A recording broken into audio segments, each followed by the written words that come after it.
6:04 is the time right now, and today Mark Sievers will have one last chance to take the stand in his own defense during his trial. We'll get to that in just a minute because this could be a risky decision. First, though, we do want to remind you that if that does not happen, closing arguments are set to start this morning. We do want to give you some background on this case, though. Remember, Mark Sievers is the man the state says orchestrated the murder of his wife, Teresa Sievers, inside their Bonita Springs home back in June of 2015. The state says that he hired Curtis Wright, his best friend, and Jimmy Rogers to murder his wife, Dr. Teresa Sievers. Rogers, you may remember, was convicted of second-degree murder in October, and Curtis Wright is expected to get 25 years in prison because he took a plea deal in this case. Now, we do want to get you up to speed as we prepare for proceedings inside the courtroom today. One major moment yesterday was when the life insurance policy attorney of the Sievers family took the stand. She broke down an irrevocable trust she had drafted for Teresa Sievers, funded by a $2.5 million life insurance policy. Lyons is her name, Monica Lyons. She says she drafted the same type of trust for the same amount of money for Mark Sievers as well. She told the jury she didn't think Mark or Teresa had sufficient life insurance policies, especially Teresa.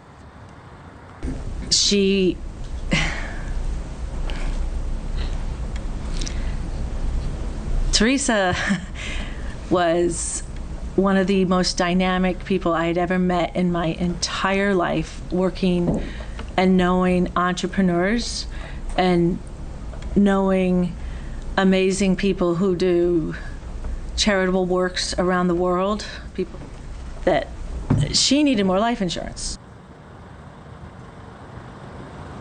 Now, Teresa also had a $300,000 life insurance policy issued in 2000 in her former name, Teresa Cousins. That policy was predated before her marriage to Mark, but Teresa did change that policy, so Mark Sievers was the primary beneficiary. Now, during cross-examination, things did get intense between that attorney, Monica Lyons, and the state when they were talking about the distribution of that life insurance policy. Take a listen. Teresa Sievers' irrevocable trust was designed for her spouse. Is that correct?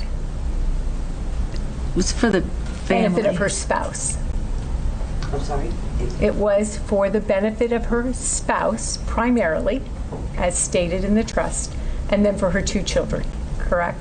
As it's worded, it was for the benefit of the spouse, primarily. That's the specific wording in the trust, correct? There's more to it than just that. So the distribution language was primarily for her spouse, correct? That one part, yeah. I have nothing further.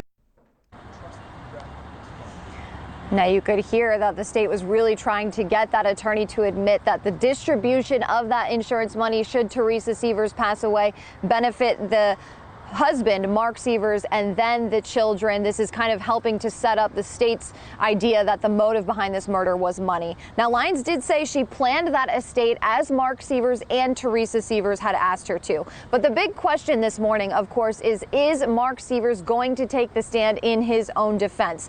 This has come up several times throughout the duration of this trial, and many people are saying that this is a very risky decision.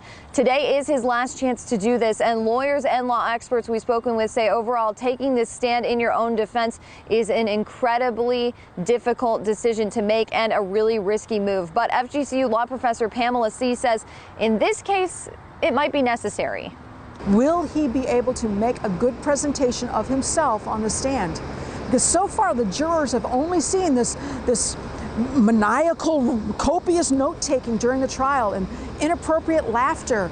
And they've heard messages that don't seem to have an appropriate kind of emotion to them. So yeah, it would be beneficial if they could hear him, say, I loved my wife, I didn't want to lose her, I miss her. But remember, if he does take the stand, this opens him up to cross-examination by the state. They can ask him any questions they would like. And again, it is incredibly risky. Now, if Sievers does not take the stand, closing arguments will start right away this morning. Those are expected to last 5 hours. The defense and state both say they need about 2.5 hours to make their closing arguments. We do want to take a second to remind you that we are your source for everything related to the trial of Mark Sievers. You can follow all of our coverage, not just here on air, but online as well. Fox 4 Now fox4now.com. That's where we're live streaming what's happening inside the courtroom, as well as on the Fox 4 Now app. And what's great about the app is we'll send a push alert and important information of this trial. We'll let you know who's taking the stand and when, and we'll also let you know when a verdict is reached. You can follow this all on our Facebook page as well and on Twitter